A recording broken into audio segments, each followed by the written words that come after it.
Hello, today we're going to talk about the kidney function and how it's important to monitor your kidney to determine if the functioning is declining or not, so that you could rescue your kidney from chronic kidney disease stage 5, where you may need to undergo dialysis or be on a transplant list waiting for a good kidney.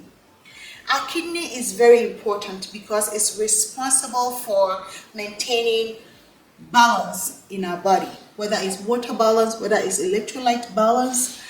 The sieve of our kidney, which is the filtration system, has a lot of sensors. It senses when our blood volume goes down, and the kidney helps us get back to where we need to be. Also, the kidney works as a sponge or a foam where it reabsorbs selectively what our body needs. Therefore, don't take your kidney for granted. It's important that you monitor your kidney output.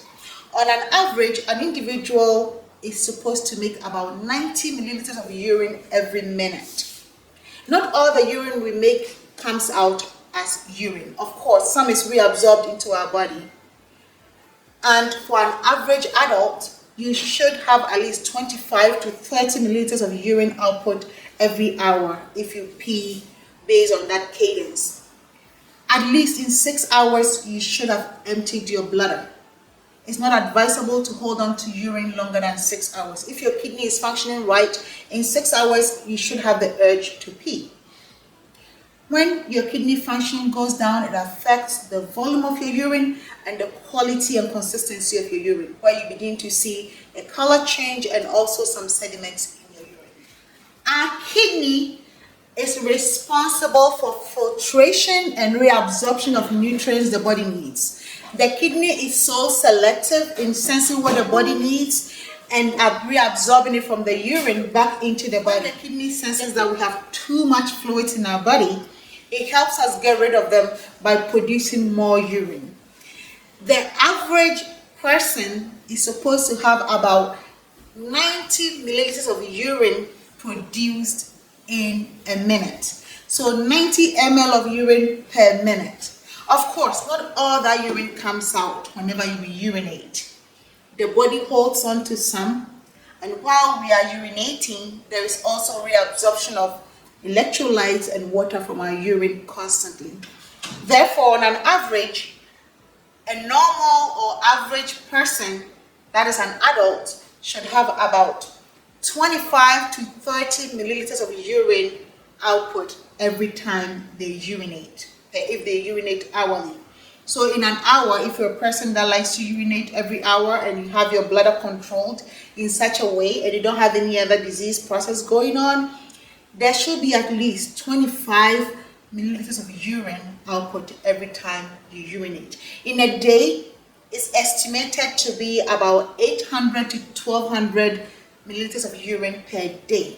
If you put all the urine or pees you pee throughout the day together, it should be at least 800 milliliters of urine in 24-hour period. But obviously, the way we pee varies, and the way we've trained our bladder to relax and urinate varies. But at every point in time, if you urinate every hour, it should be about 25 milliliters. So add it up, depending on how many times you urinate in a day. At least you should have about 800 milliliters of urine output in 24 hours. But like I said before, not all the urine the kidney makes comes out. Some is reabsorbed and some is held on in the body. The stages of kidney disease or kidney damage. So you can't just start from 1 and end up to 5 just like that and end up on dialysis. Kidney damages in stages, and if you pay attention, you could arrest it before it gets to stage 5, where you may require dialysis or may end up losing your life. So I think knowing the stages is very critical in helping you rescue your kidney from failure.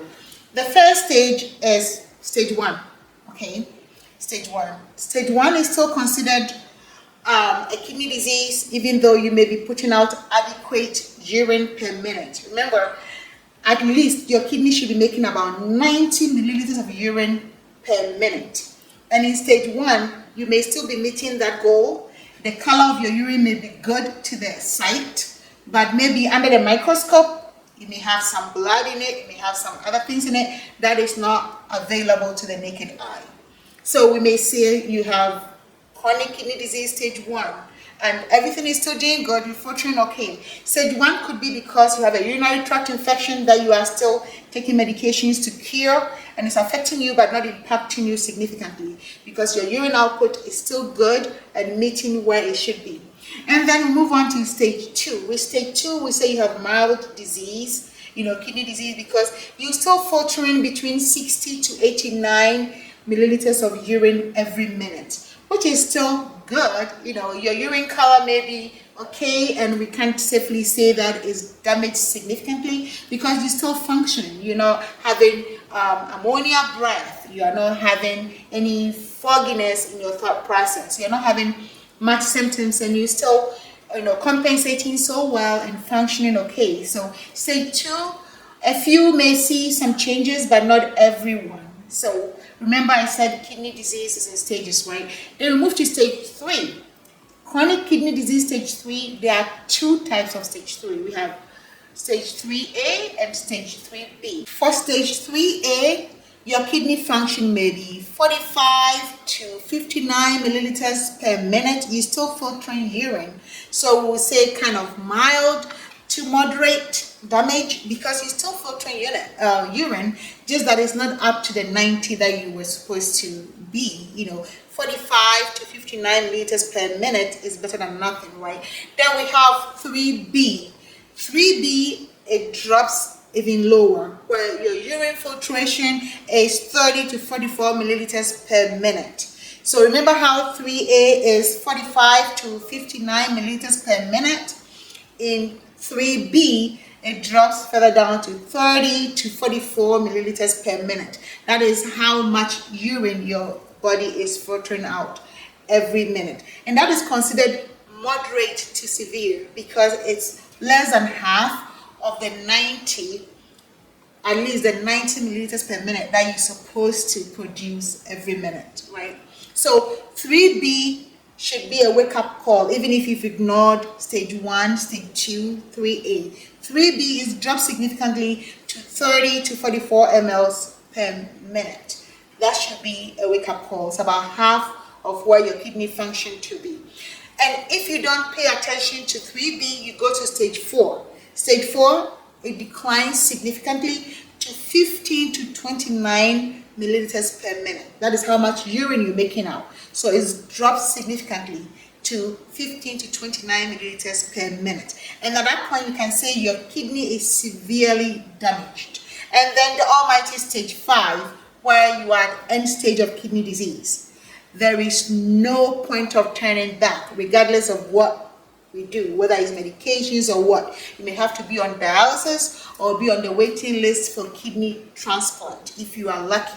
So do not ignore your kidney. Do not ignore the signs. Pay attention to the urine that comes out of your body and respond appropriately.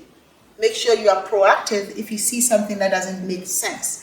Because remember, there's a long road, but once you get to stage 5, there's no turning back. Stage 1, you can recover. Stage 2, you can recover. Stage 3A, you may be able to recover. Stage 3B, you might recover. Stage 4, Stage 5, no point of turning back. So I hope it's been helpful. Thanks for watching.